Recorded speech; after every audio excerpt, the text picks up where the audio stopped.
Hello, ladies and gentlemen. Here is a game from the Aeroflot Open that just started, February 20th, 2018, between Russian Grandmaster Sinan Jurgirov, and Greek Grandmaster, 53-year-old Vasilios Kotrianis with the black pieces.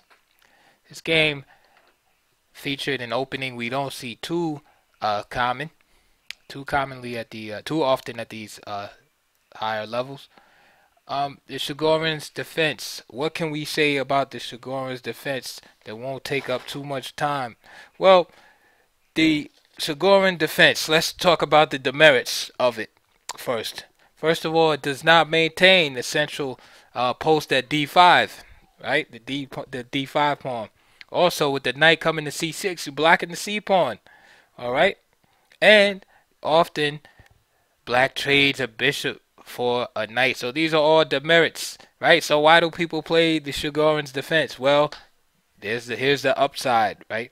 The upside or the plus side is that black develops very quickly, and developing quickly gives you an opportunity to gain the initiative and obtain attacking chances. So players that like to attack, right, and try to take over the initiative early are attracted to a defense like the Shigorin's defense. Black is not playing any games with his development and his dynamic play, and so he gives white a few static advantages. For instance, bishop for knight. You know, the static feature of giving up the central outpost at d5, etc. However, he has dynamic chances. So let's see. Sinan Shigorov plays the line c takes d5. There's pretty much three major lines here. There's knight c3, there's knight f3, and there's c takes d5. At grandmaster level, at 2500 level, um, knight f3, the old traditional lines seem to score the best. Knight f3 and knight c3.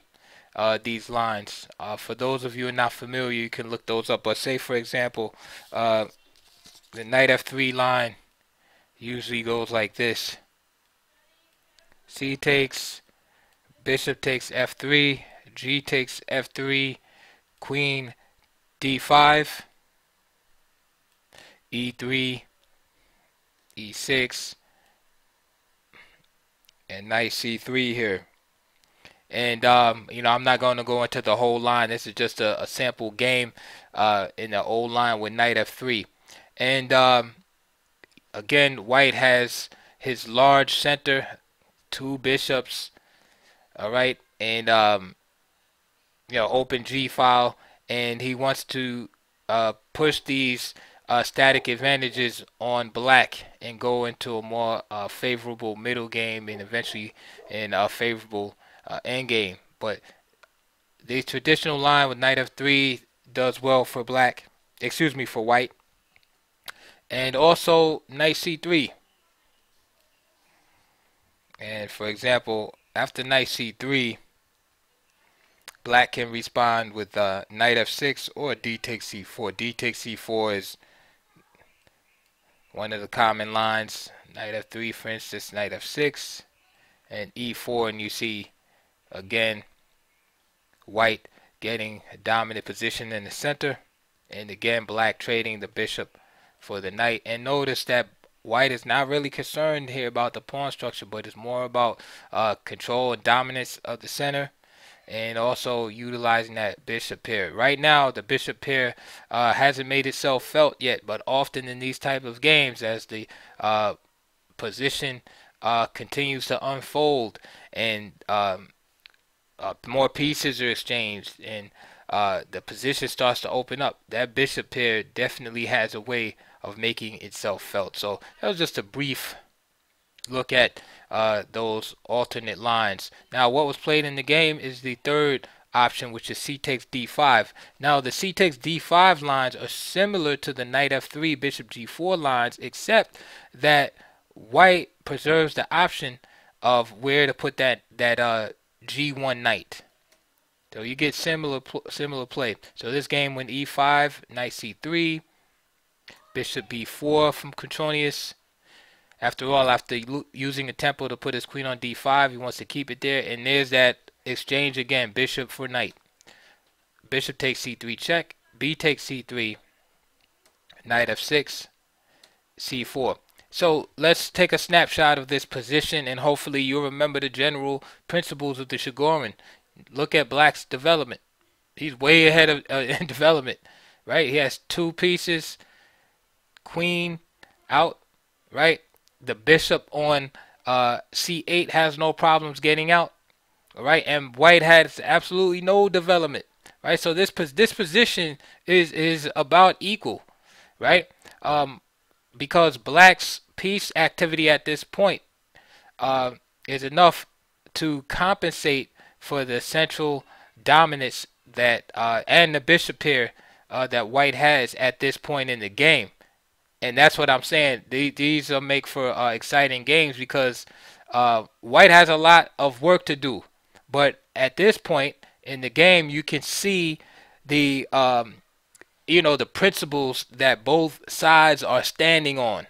All right, one, the black side is playing dynamically and playing for attacking chances, gaining initiative, and white is playing on the other side for static advantages, static features, pawn structure, bishop pair, long-term advantages. Okay, so c4. And again, one point to be made too is that as long as the position maintains this closure, this closed aspect, that Black's leading development really isn't that serious. That's why, white isn't getting checkmated, 5 moves from now. It's the position still has this closed nature, so white is still relatively safe behind these pawns. So the game continued, queen d8. Another option here, and a very common option, is queen to d6. All right, keeping the queen there. So queen d8 is played, and this is common also. d5, just getting the queen out of harm's way. Knight e7. Now here, there's some important choices for Black. Now Black can play knight e7, of course, as in the game, but he can also play knight b8, and this is what Vasily Ivanchuk played in his game. I believe it was against I want to say Li Kuang-Lian, but I'm not sure. But Vasily Ivanchuk had played knight b8, and his idea was just to transfer, reroute this knight rather to knight d7, and then eventually play queen to e7 and then bring that knight to c5. The plan with knight e7, again, rerouting the knight, but the idea here is to put maximum pressure on the d5 square. So later on, for instance, c6 will be played, and notice how you have the queen on d8, knight on d7, e7, and the knight on f6, all exerting a powerful influence on the d5 square. The game continued. Bishop b2, hitting the e-pawn. c6. Again, playing dynamically. Remember the spirit of the opening is to play dynamically. So Black doesn't really want to take time to protect that pawn, although it's playable. So for example, knight g6 is playable. Okay, and after knight g6, white can start to develop an initiative. So let's say after h4, threatening to kick that knight away, and then h5. And this is not really the position that Black is trying to get into at this point. Another option besides this non-dynamic option of knight to g6 defending the pawn is this move. Oops, sorry. After bishop b2 is knight d7, which again is not in the spirit of what Black is trying to do here. Knight f3, f6.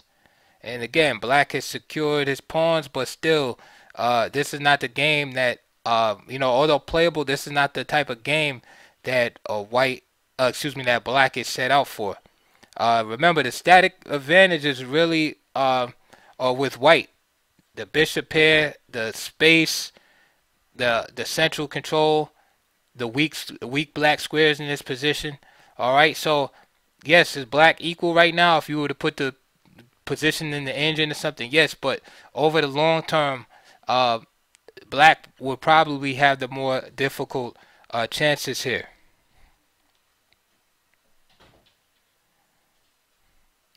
So let's continue on. So this is why you see the more dynamic approach.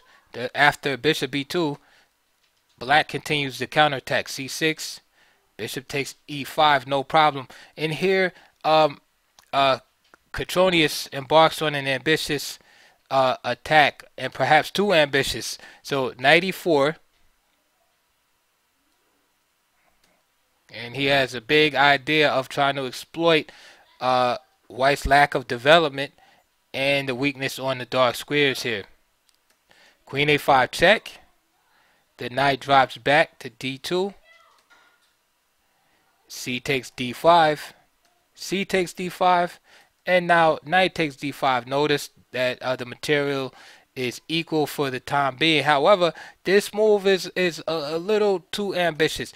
Again, playing dynamically, black should not be in such a thirsty mood to grab this pawn back. Instead, right, of the game continuation, which was knight takes d5, bishop takes g7, just the simple move castle was sufficient for black to have a good game, whereby his dynamism in the position offsets again the static advantages of the two bishops and the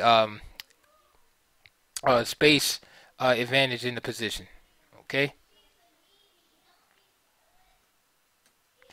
Now, it's easy to understand what Cotronius was trying to do. Again, by giving up another pawn, he gains access to the open G file with his rook. He develops another piece with tempo. So surely he was feeling good here. The bishop came back to d4, and then he developed another piece. So him seeing this in his mind's eye probably felt that he had to have definite compensation. But however, some lines you have to be concrete, and this is one of those lines. So f3, booting the knight. At this point, now we have the threat, of course, of e4, and Cotronius hops in with knight c3, challenging the queen, and it looks like it just rescues black from his problems. Queen c1, rook c8. So there's no backing down, and black is fully developed. However, that pawn shield that white has in front of his king seems to be just enough to hold back the piece stormed by black. So f takes e4, right? Just, calling white's bluff, so to speak. Bishop takes e4, queen b2, and now Cotronius plays rook takes g2, and bishop takes g2, bishop takes g2, and then after rook g1, he just resigned, as he just does not have enough wood to keep the fire burning, and the attack failed. So that is another game from the Aeroflot Open round 1, and I hope you enjoyed that. Please like and subscribe, comment, and please check my links below for books, DVDs on this opening, and if you feel so kind, please donate. I'll see you guys on the next video.